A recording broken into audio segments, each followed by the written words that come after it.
Toward the close of World War I, men of vision took the wings of war and turned them to a peaceful task, the flying of mail from Washington to New York. President Wilson officiated as these Army planes and pilots, working with the Post Office Department, set out to prove that airmail was practical. The planes were old de Havillands.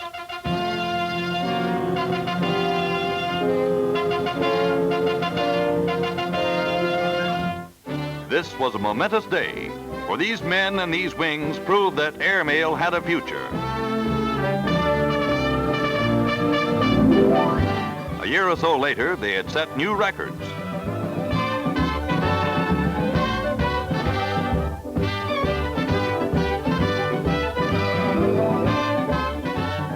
These early pilots had a right to be proud of their accomplishments.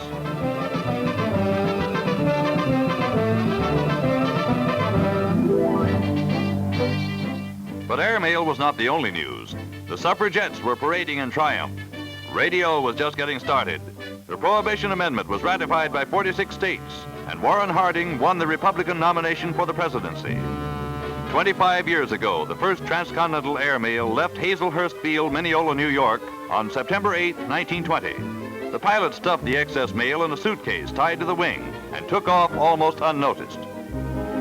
The route was over the historic pathway of the pioneers: New York, Chicago, Omaha, San Francisco, a route selected by the Post Office Department because it provided a direct line between the two coasts. Even the Indians welcomed the new skybirds. Time for airmail across the country by plane and train was approximately 3 days. For 4 years, airmail traveled on wings by day only. Then in July of 1924, it took wings all the way. With the airfields lighted from Chicago to Cheyenne, the transcontinental mail took off, slashing the time across the country to 32 hours. It was news. And the newsreels of the day told the story with this flickering map.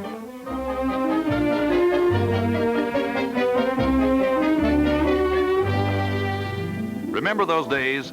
This Iceman was the idol of the Monday morning quarterbacks. Yes, it's Red Grange, the galloping ghost, and all America was singing this tune.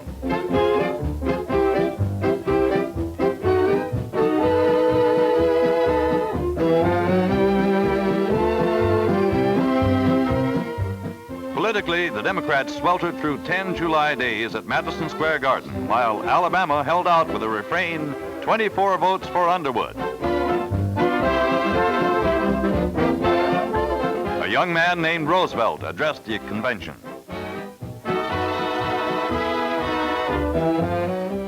In Atlantic City, bathing beauty contests captured the public eye. That year, flannel slacks for men were called Oxford bags, and the dance of the day was the Charleston. Congress appropriated $1.25 million to light the airways and continue service. New fields were laid out. By 1925, they were equipped with lights from New York to Salt Lake City. Arc lights were used to light the runways, and although they helped, they were a far cry from today's floodlighted airports. During the early 20s, the government had proved the value and feasibility of airmail service. Then in 26 and 27 came other men with planes like these, privately owned companies carrying the mail under contract to the government. National Air Transport flew east and south from Chicago. Boeing Air Transport from Chicago to San Francisco. Barney Airlines between Pasco, Washington, and Elko, Nevada. Pacific Air Transport between Los Angeles and Seattle. These pioneers later merged to become United Airlines.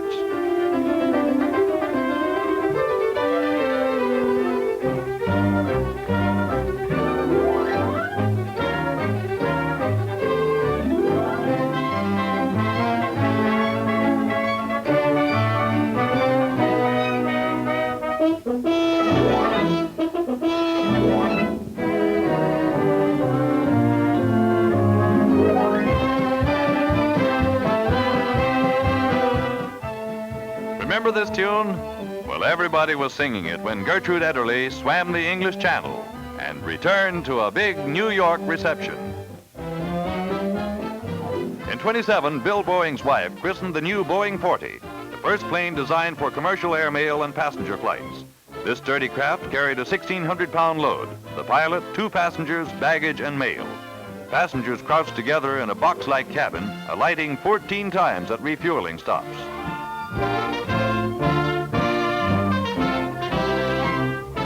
Later, Boeing 40s carried 4 passengers.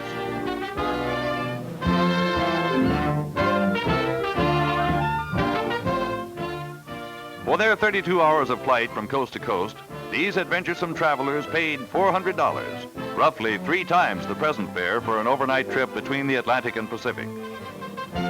But even at that, it was better than running across the continent in C.C. Pyle's famous Bunyan Derby.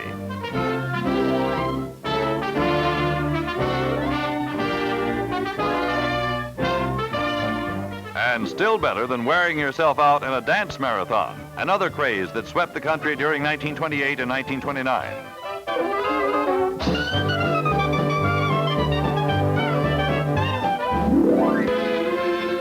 Along the airways, other men were flying ever-increasing airmail loads.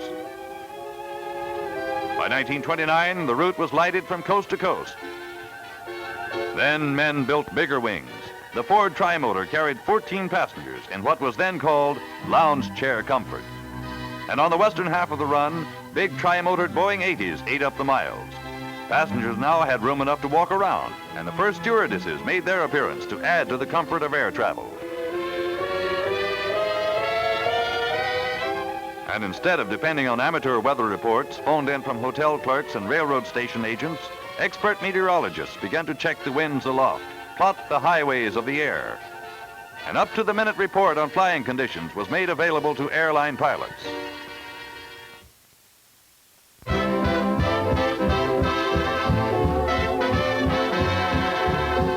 To the tune of Exactly Like You, Bobby Jones won the Grand Slam in golf in 1930.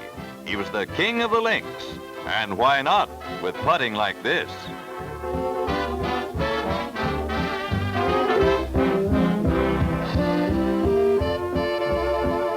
And while women wore hats like these 1931 models, United Airlines further developed its coast-to-coast and Pacific Coast system.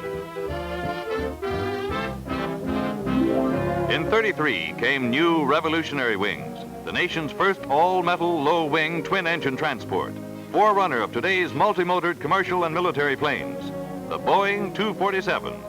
The famous 247 carried 10 passengers and cargo at a 3-mile-a-minute clip. Travelers rode in increased comfort, 8 meals served by stewardesses, streaked from coast to coast in 19 and a half hours.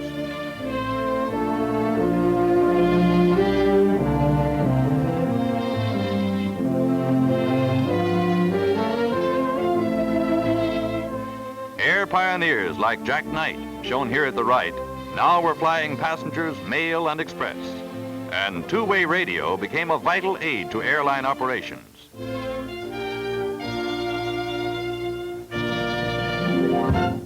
We were having a depression then, and we fought it with the National Recovery Act, the Blue Eagle of the NRA. Across the ocean in 1936, Hitler, Mussolini, and company were plotting trouble, and the fat Goering gloated happily.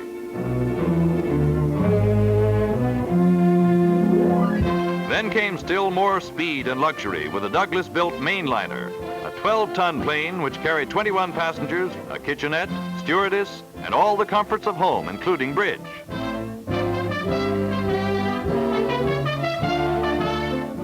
There were also beds for night travelers.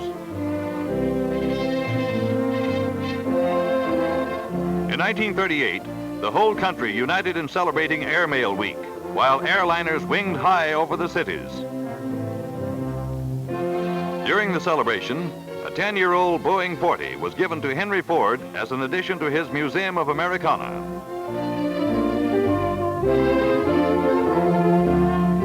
Incidentally, the plane was flown to Detroit by Jack Knight.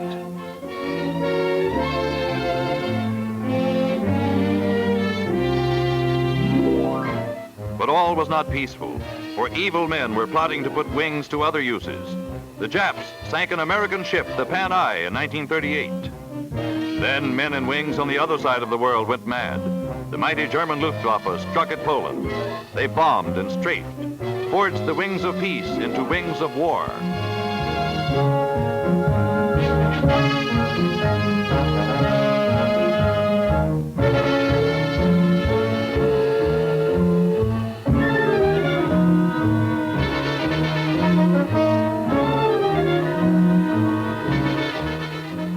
the vaunted Wehrmacht crossed defenseless frontiers.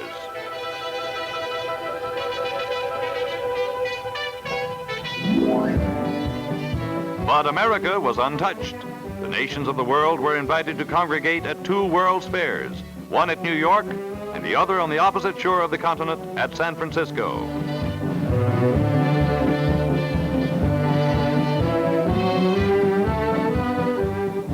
Untouched? Well, not quite.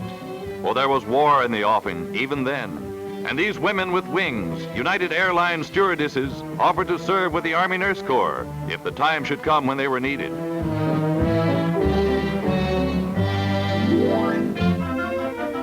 In those days, everybody flew, young and old, even this whole family, the largest in the country. They filled a whole plane. Of course, that was BP, before priorities.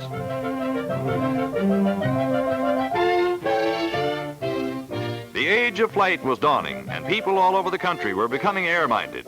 They liked the comfort, convenience, and the speed of air travel. This was the plane we hoped for then, a four-motored giant, the Douglas DC-4, able to carry more passengers in even greater comfort with still more speed.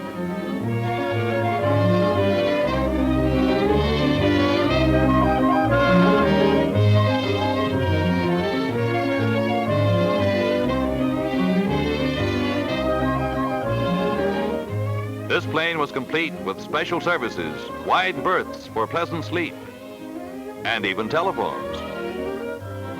Bigger wings were needed. Airline ticket offices were doing a rushing business, for war was pressing us hard and the tempo of the times was quickening. Statesmen and diplomats took to the air. Wilkie arrived in Denver for a major political conference.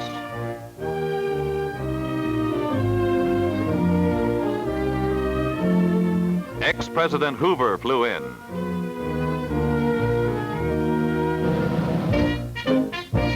War was close indeed, and on October 29, 1940, every man in the country looked toward Washington. For on that day, Secretary of War Stimson drew the first number in the great Selective Service Lottery, and President Roosevelt spoke to the nation. There was stern work ahead for men and for wings too, because with the march of events quick-stepping to the brink of battle, more and more letters traveled by air, more and more air express was piled into the waiting mainliners. There were more miles to be covered, passengers to be flown, war production materials to be speeded from place to place. It was more important now than ever before to get from coast to coast in a day or a night. The war drums were sounding louder.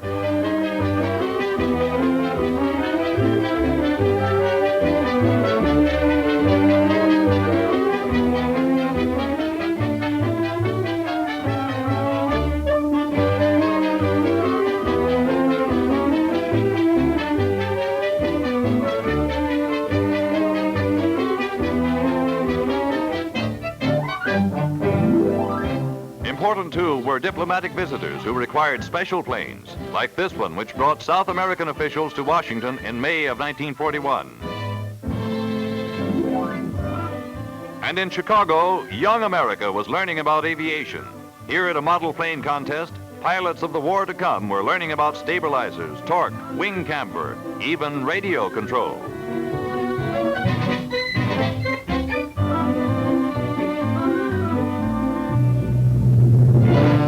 So war came, Pearl Harbor. Men and wings were needed to meet a crisis in the nation's life. Many airliners joined the Army. Men and women, too, built new wings, wings for war. The Douglas DC-4 was transformed into the military C-54, which became the Air Transport Command's workhorse on the far-flung airways to combat fronts. There were men to be trained, plenty of men, to be trained fast. Link trainer classes like this helped produce a great new crop of pilots.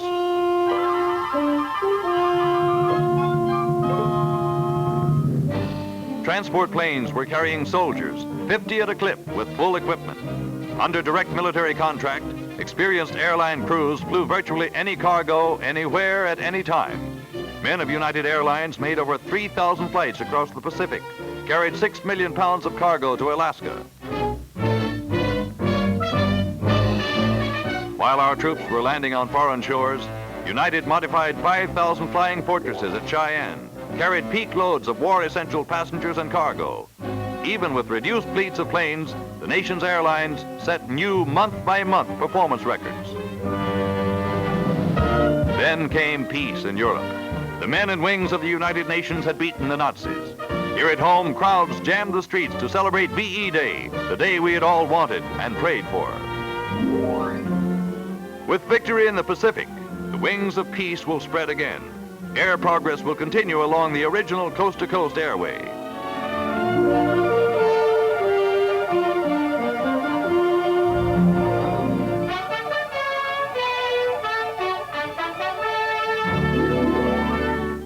These are the giant four-motored wings which lift 100 people and tons of cargo into the air, whisk them across the nation at 5 miles a minute in 9.5 hours or less, comfortably, conveniently, efficiently.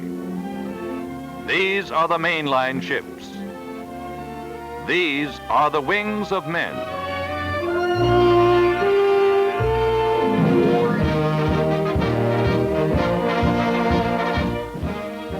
But this is not the end. It is the beginning of the age of flight.